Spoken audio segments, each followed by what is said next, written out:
of yesteryear. Friends, the Hebrew date is Chet Cheshvan, that's 8th of Cheshvan, marks the Hilula of a really great rabbi that will become well-traveled, will become a doctor and a chief rabbi, including in Beirut in Lebanon, and also a prominent rabbi in Turkestan in itself. His name was Harab Dr. Shlomo Tajer, Zecher Tzadik Livracha, or Tajer, you could pronounce his name. Also, he would become a chief rabbi of the Bukharian Jews in Turkestan and the chief rabbi of Beirut. He was actually born in the English year 1866, to be precise, on Chaf Vav Shvat, on that specific year itself. He was born actually in Jerusalem, and he would pass away in the year 1935 in, I believe, in Damascus, if I'm not mistaken, in Syria. So I believe he would actually be buried there later on. He passed away just before the age of 70, at the age of 69 years old. Let's explore some of the highlights of the great rabbi's life. So he was born in Jerusalem and came from great heritage. His father's name, I believe, was Rabbi Moshe ben Yitzchak Tajer. Very, very great rabbi over there. I think he was the head of the Bet Din of itself, of the Sfardim inside the city in of itself. And he would learn Torah at a very young age, I think, with inside the yeshiva of that specific, in the city vicinity in of itself. He would also travel to various different European cities because, as you noticed, I stated he was a doctor. So he would actually go to learn in Paris and in Berlin to, let's say, to amass his general education in of itself. Reported over, he received a PhD. And what's also astounding is he spoke 12 languages, apparently. He would get married in Jerusalem to Rabbanit Miriam, who happened to be the daughter of Rabbi David Pan-Hassel, if I'm not mistaken, who happened to be a great Bukharian nobleman. And they would live originally, I think, in Nachlat Sheva neighborhood in Jerusalem. Actually, it's interesting enough because we in this channel over here have actually explored and traveled all different parts of Jerusalem. We actually did some videos in Nachlaot in of itself, and we explored some of the great Syrian synagogues that were in that place. Then, I believe in the year 1898, he moved to an area called Samarkand, very, very place that we've spoken about before. This is based in Uzbekistan.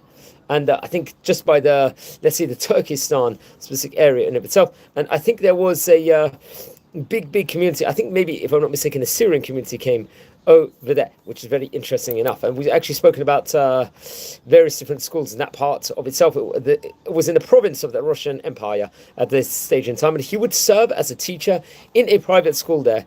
I think the school was actually from a merchant, actually built it. Some of the name, Hezkiah Isakharov, who happened to be a very great nobleman or merchant in that specific area in of itself. I think he would teach various different subjects with regards to a Jewish school established over there. I think in the year 1901, the rabbi of Samarkand, Rabbi Shlomo Yehuda Leib Eliezerov, I think he himself returned to Hebron being one of the 4 holy cities of Israel, and Rabbi Tajer would fill his space in that specific position in of itself. And it's actually interesting, he had close correspondence, I think, with also Rabbi Yaakov Shaul Elishar, who happened to be the Rishon LeZion at that point in time.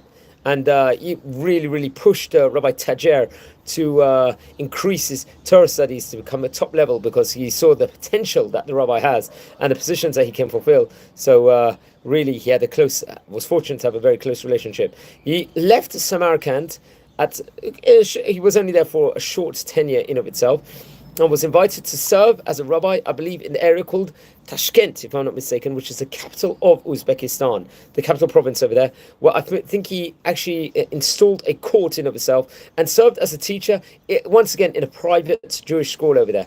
And during that time period when he was in Samarkand, I believe, which are very interesting, and Tashkent, he was in contact with various different people in the Sephardic rabbinate in Jerusalem, and actually was had a Shluchei D'Rabbanan role in of itself to raise funds for the communities in Jerusalem.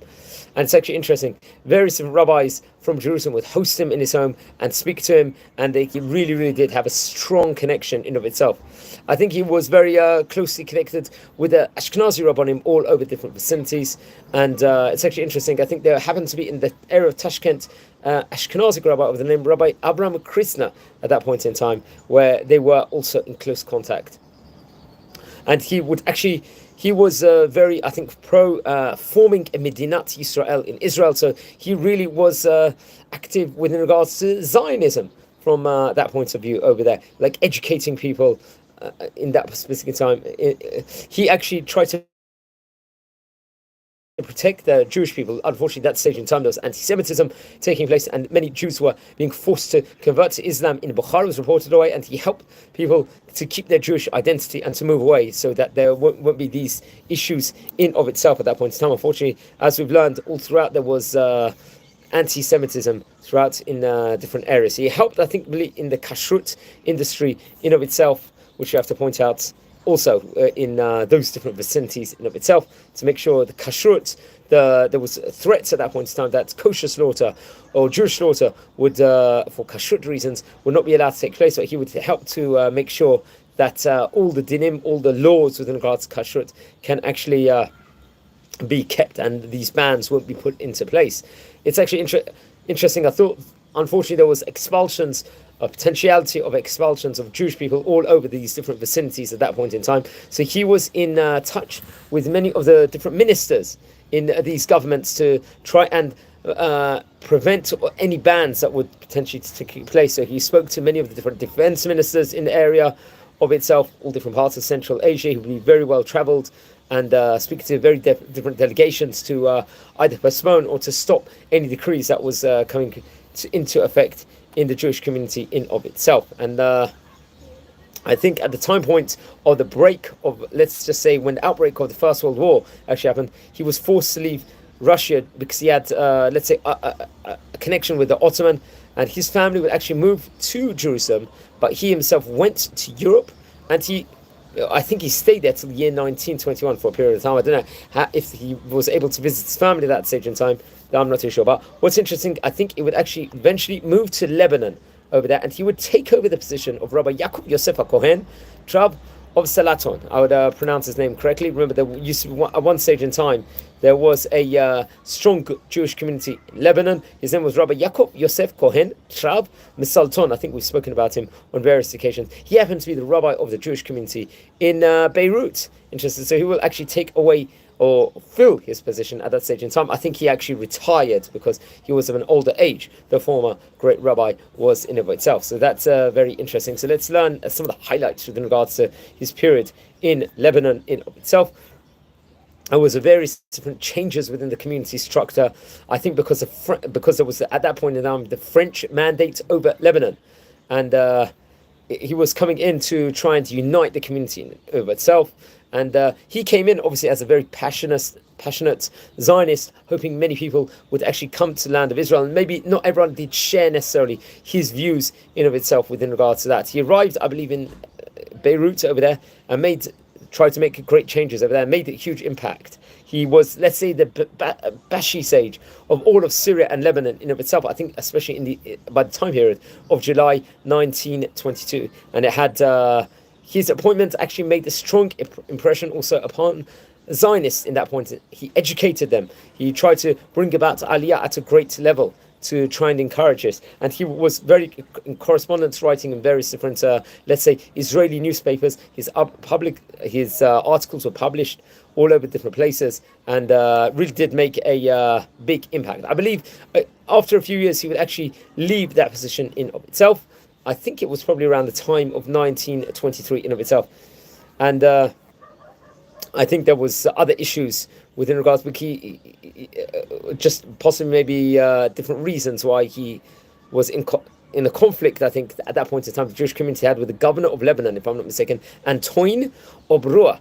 And this actually did cause issues just in general, and I think anti-Semitism. He would keep his position, I think, till November 1923. And after he left, let's say, the rabbinate in Beirut, he moved to Damascus in December 1923. So he was very sought after, so he got a new position straight away, and would serve as a rabbi of the Jewish community in the city until the time of passing. I think in Damascus, he once again was really trying to do a lot of pro-Zionism work, trying to encourage Aliyah at that stage in time, support. He was reported over, he established the B'nai Brith office in Damascus, which is very interesting. I think at that point in time, the rabbis of the Chalabi community didn't necessarily share those same visions in of itself that he had, but this is what he did. He helped various, I think he had correspondence with a Zionistic activist of the name Tawfiq Mizrahi in establishing various different clubs within regards to the land of Israel in of itself. And so he really, I think there was also a figurehead of the Zionistic organization, Frederick Kish, also visited the city himself and had good, strong correspondence with the rabbi himself.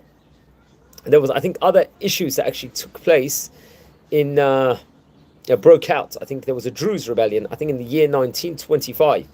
And he tried to stop the anti-Semitism that potentially could have taken place at that point in time.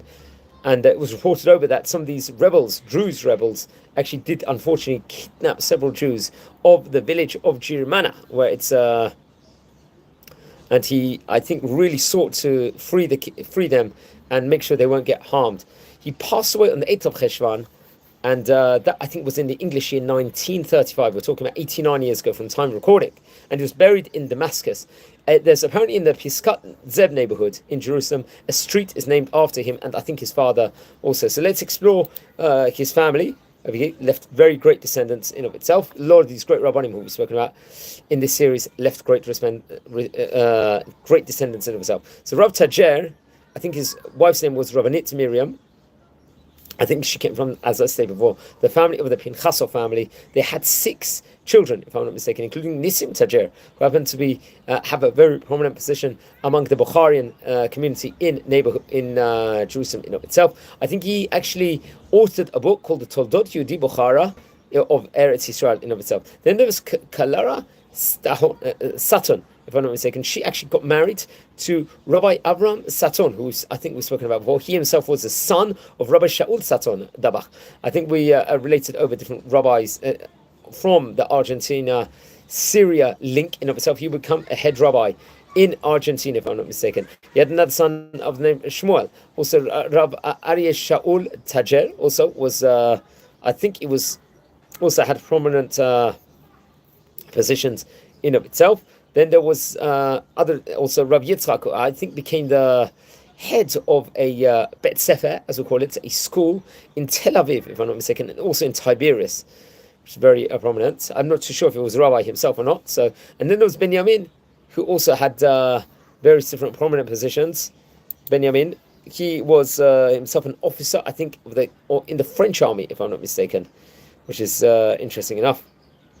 And he was one of the great rabbis of Beirut. Now, we haven't actually covered many rabbis that had a strong position in Beirut or in Lebanon in of itself, but we've got the Hilula here of Rabbi Shlomo Tajer, who happened to be a chief rabbi of Beirut. Please don't forget to light candles in the memory. Learn more about the great rabbi in of himself. He was also a rabbi in Damascus, in Turkestan also, and really was very well knowledge. He was a doctor, he had a PhD, knew many languages, and very well traveled. Please, everyone, subscribe to the channel. We're a community here. We're learning about the great Sephardi Rabbanim of yesteryear. We've covered nearly 500 videos of 500 great Rabbanim. Like the videos, share the videos, and join the channel, subscribe. Take care, have a Shabbat Shalom, and take care.